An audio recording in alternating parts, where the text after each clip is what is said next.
akan mempertemukan Aldin Lim dengan Erwanto, dengan Novi, itu nggak benar. Ya.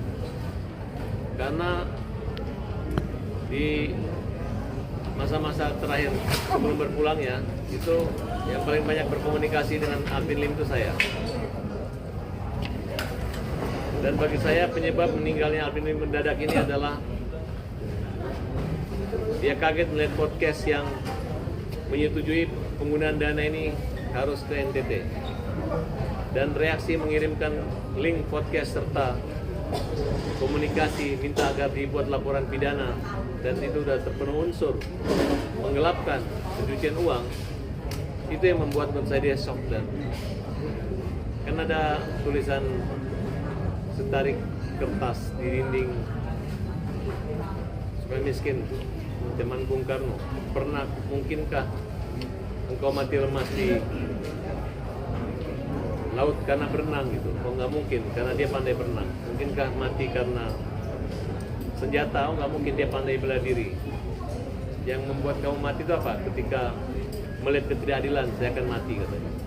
Jadi salam terakhir perpisahan itu adalah ketika dia melihat podcast yang mengobok-obok dan ingin merampas uang Agus itu diserahkan ke korban bencana.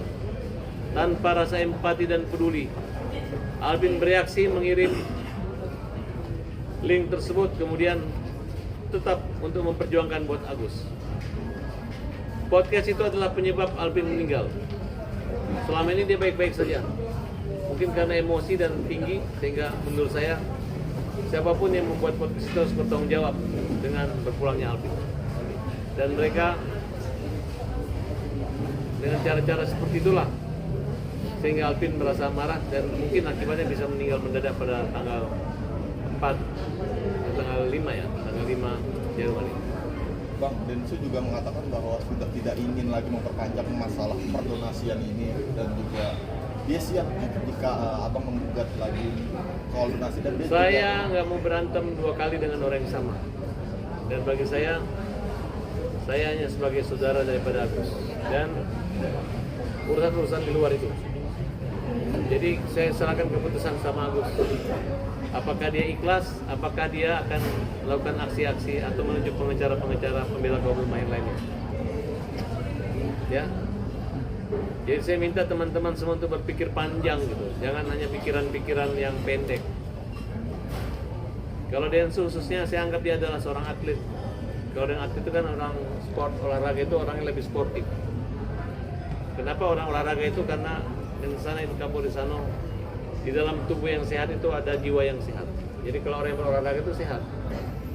Jadi kalau misalnya ada orang yang rajin olahraga kemudian masih nggak sehat, saya pertanyakan. Jiwa baik itu harus ada, sportif. Kalau kita udah damai, kita damai, nggak usah lagi saling serang. Kalau udah memang dulu awalnya ingin itu haknya Agus, haknya Agus. Kalau udah mundur, tidak ikut campur, udah nggak usah ikut campur lagi. Jangan lagi udah mundur, kita kena prank, tiba-tiba masih menangani ini gitu. Ya. Karena Denny Sumargo ini pekerjaannya banyak, bukan hanya pergi ngantar-ngantar uang kecil katanya 1,3 miliar. Dan pengantar itu merupakan luka atau membuat luka sakit hati yang mendalam dari Agus. Yang tidak terbantu dengan uang itu malah terpukul dan menderita sehingga tidak terjadi operasi hingga akhirnya lukanya tumbuh penuh sembuh sendiri. Nah, oleh karena itu saya lagi ingin menyaksikan episode-episode berikutnya. Ya. Karena dari pihak yayasan mengatakan tetap akan menyerahkan uang itu. Kalau ada yang komplain, ada tanggung jawab daripada Densu dan mereka siap akan mengembalikan. Ya, itu bukan persoalan. Iya kalau mau dikembalikan, tapi kalau terjangkau dengan kaitan hukum pidana gimana, apa yang terjadi? Kan kasihan Densu. Nah, oleh karena itu saya menyarankan kepada Densu untuk lepas saja dari persoalan ini. Seperti niatmu dulu akan lepas dan tidak bertanggung jawab kecuali mau damai. Ya, karena sikap Densu waktu dulu bertemu dengan Menteri Sosial itu adalah sikap satria. Tapi sekarang dia jauh dari kesatriaan komitmen ketika bertemu Menteri. Tanpa melibatkan pemerintah mengambil keputusan tersendiri.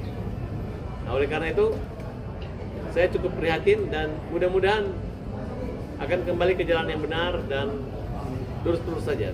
Karena inti persoalan itu adalah dana itu adalah peruntukannya buat Agus. Jadi kalau kalian ambilkan buat yang lain, ya tunggu aja pasal-pasal pencucian uang dan pasal-pasal penggelapan dan penipuan. Itu sudah kita bahas dan terbukti pengacara Irjen Purnawirawan Riki Sitohang mundur. Dari kalimat mundurnya pengayasan sekarang udah semua pengacara yayasan mundur. Sedangkan ketua yayasan yang lama udah nggak ada lawyernya kaitan dengan yayasan. Nah, tinggal Gary sendiri. Nah, Gary ngajak Pablo dan Bang Densu. Nah sekarang saya ajak lagi Bang Den Sumargo untuk ayo Bang Densu ikut saya, ikut bela Agus.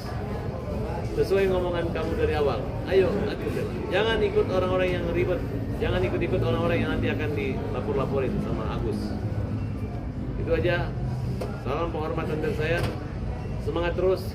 Buruan cepat habisin itu uang kalau berani. Dan masyarakat seberani apapun yang pernah menerima uang yang masih bersengketa, uang yang masih konflik, itu uang peruntukan buat Agus orang buta. Tidak ada yang berhak untuk mengalihkan kepada kalian. Ya. Jangan sampai kalian susah, malah bikin susah orang buta. Biar bagaimanapun uang itu adalah uang Agus, harus kembali pada Agus. Bang, hasilnya dari podcast ini Bang? Nggak ada, bukan uang itu langsung masuk ke rekening Agus, bukan masuk ke rekening Densu kasih ke yayasan kasih ke sana, dibalikan. Alas kalian mengerti. Ya, kayak sekarang saya bilang, ayo ada teman saya yang sakit, tiba-tiba kalian transfer ke rekening dia, besoknya saya muter untuk apa kamu lapor saya? Kamu ini donatur bilang nggak usah kasih kamu, dibalikin dialihkan ke sana, tidak seperti itu. Ya. Bang Farad berarti percayalah, karena kita ini lawyer-lawyer yang nggak dibayar, lawyer-lawyer membela kaum lemah. Bang, berarti Bang Farad sendiri sudah ada rencana untuk mengambil langkah hukum Bang untuk merebut kembali donasi? Tidak ada. Agus mungkin dia pakai lawyer lain bukan saya. Saya nggak mau ribut sama lawan yang sama. Berarti Bang Farad mundur dari lawyernya Agus kan? Saya tetap lawyernya Agus seumur hidup. Ya kan sampai matanya Agus menyala baru saya berhenti jadi lawyer Agus. Tapi kalau ditunjuk lagi sebagai pengacara akan Nanti laporin? saya pertimbangkan. Kalau lawannya terlalu berat saya akan turun. Densu berat menurut apa? Densu biasa aja nggak berat, tapi nanti akan memberatkan Densu kalau dia menggunakan cara-cara, karena terbukti kan pengacara yayasan aja mundur. Jenderal bekas Karwasidik, bekas Kapolda NTT mundur jadi pengacara yayasan. Ya. Saya tanya apa katanya, ditanya apa dasarmu apa, ya nanti mereka siap terima tanggung jawab. Iya, tapi kan dia malu nanti kalau diketawain sama polisi-polisi aktif. Bang, tapi ngerasa ada dukungan moral nggak sih, maksudnya dengan mundurnya Irjen Pol Purnawirawan Riki Sitohang gitu? Oh iyalah, artinya dia kan menyatakan jelas gitu, apa yang diperjuangkan oleh para tabas sudah benar. Kalau tidak benar pasti melawan dia. Tapi kita udah senapas, udah satu langit yang sama, udah sama. Kita malam dia malam, dia siang kita siang juga, nggak beda-beda siang dan malam, nggak beda kutub lagi gitu. Bang, Jadi apakah udah ngerti kan kalau sudah satu kutub, hanya tinggal aja. Intinya, Irjen kita ini mendukung Agus dan uangnya harus buat Agus. Bang, berarti bisa dikatakan dari keluarga Agus sendiri sudah mengetahui belum apakah uang donasi ini sudah diserahkan ke sana gitu? Menurut kalian sampai detik ini uang itu di mana? Udah dibagi-bagi. Buruan aja bagi Pak Densu. Saya pengen lihat nyalinya. Berani nggak membagi uang Agus ke orang-orang? Gua pengen lihat nyalinya. Oke? Bang, kemarin kan Nyali. kemarin sempat Pokoknya siapa aja yang bilang udah membagikan membagi uangnya Agus terus tidak dibagiin, menurut saya potong aja burungnya. Oke? Bang, tapi kan kemarin Bang Densu bilang